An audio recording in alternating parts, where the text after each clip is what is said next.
gini. Okay, so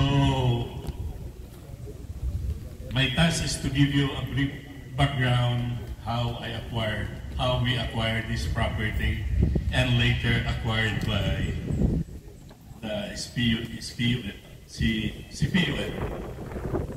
In 2014, we acquired this property. It was first, ang nag-negotiate ito ang friend ko, no? I have no idea in the first place. Then, ang ginawa ng interested party, yung friend ko, i-bargain yun from 800,000 per hectare. I-bargain niya 400. No? Pero after yung pumayag na yung may-ari, siguro because of some other opportunity in the city,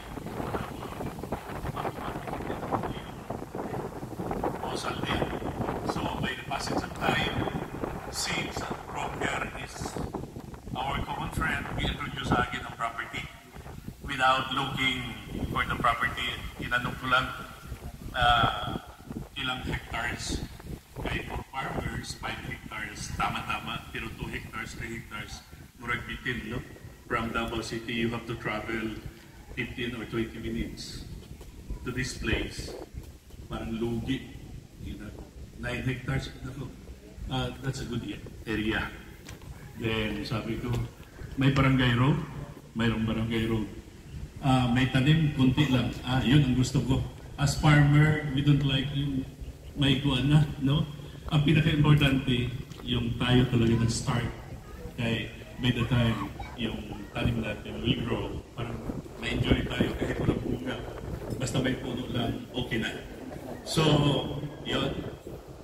After that, 2015, with the help of Dr. Obed Sartorio, no? May bilas there at the back.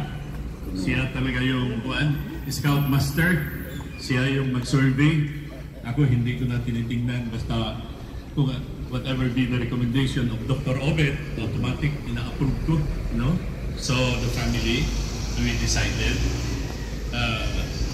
we have to acquire the family. 2015, we received an offer.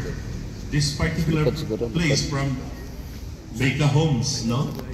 Gawain nila subdivision. The offer, that time, 2015, remember the time? 2015, 10 million